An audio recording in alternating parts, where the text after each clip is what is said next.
Sorry, मुझे बहुत गर्मी लग रही थी इसलिए मुझे वो उतारना पड़ा, वरना मैं पहने रखता।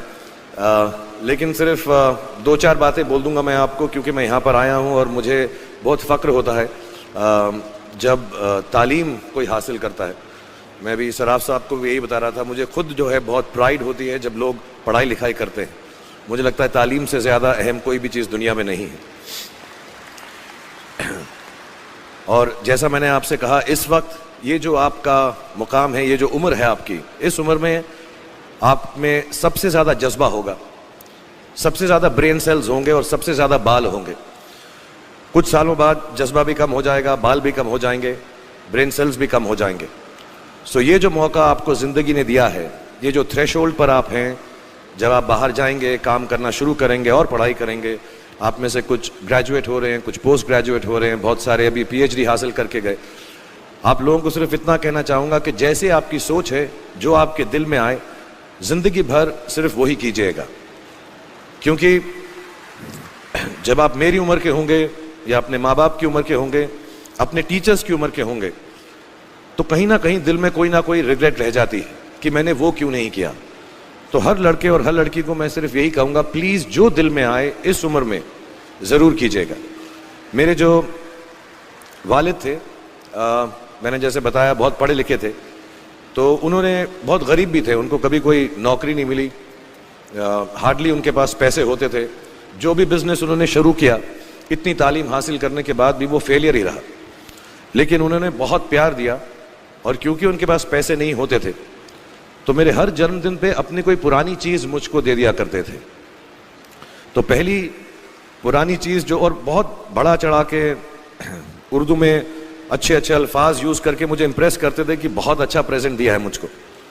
तो वो मुझे पहली चीज़ उन्होंने मुझे, ये मैं हर जगह पर बोलता हूँ, स्कूल के बच्चों के फंक्शन पे, येल यूनिवर्सिटी में, एडिनबरा में, क्योंकि आप लोग सब अपनी लाइफ के उस थ्रेशोल्ड पे हैं जहाँ से आपको कामयाबी हासिल करनी है इंशाल्लाह।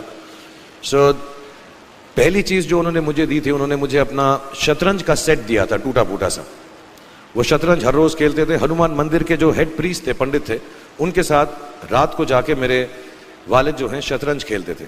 और उन्होंने मुझे कहा कि शतरंज से आप ज़िंदगी के बारे में बहुत कुछ चीज़ें सीख सकते हैं। पहली ये कि कोऑपरेशन और साथ मिलजुल कर काम कैसे करना है। दूसरी ये कि ज़िंदगी में आगे बढ़ने के लिए कभी कभी पीछे भी हटना पड़ता है। तीसरी ये कि जो छोटे लोग होते हैं, जो आप समझते हैं, कई लोग ऐसी बात मानते हैं, जो पॉन्स होते हैं, जो प्यादे होते हैं, उनकी सबसे ज़्यादा इज्जत करना ज़िंदगी के अंदर। कोई भी इंसान छोटा नहीं होता, हमेशा हमेशा ज़िंदगी में काम आता है। और कामयाबी हासिल करने के लिए आखिरी बात शतरंज ये सिखाती है हमको कि कभी कभी जिस चीज़ से सबसे ज़्यादा लगाव होता है, जैसे रानी से अमूमन हो जाता है, कभी कभी उसे भी सैक्रिफाइस करना पड़ता है आगे बढ़ने के लिए। दूसरी चीज़ जो उन्होंने मुझे दी, मेरे पास है वक्त, 2 मिनट बोल सकता हूँ मैं, सॉरी।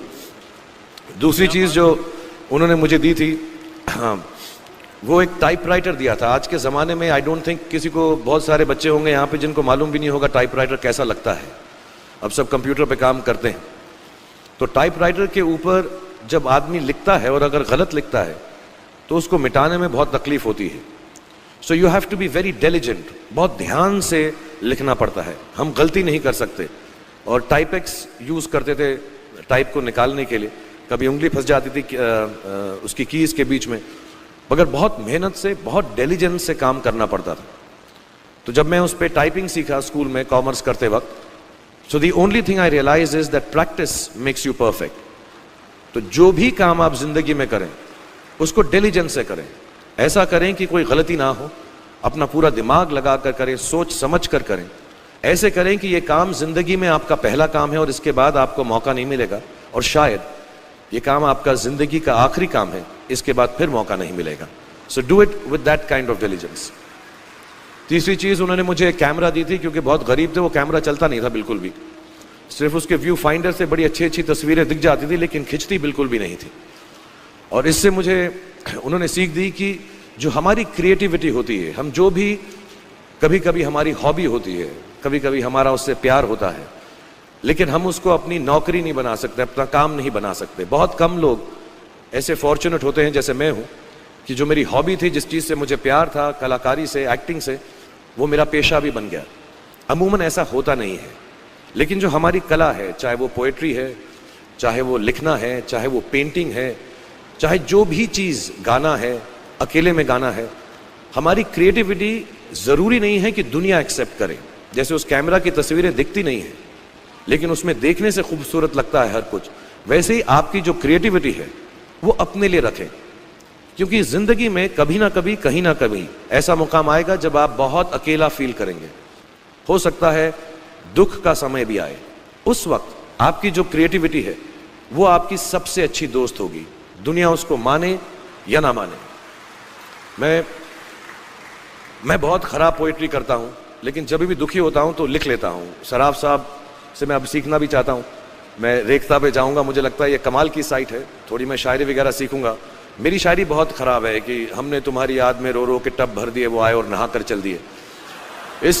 इस लेवल की पोइट्री है। लेकिन जब दुख होता है, ये भी बैठकर जब लिखता हूँ तो बहुत दिल को शांति मिलती है।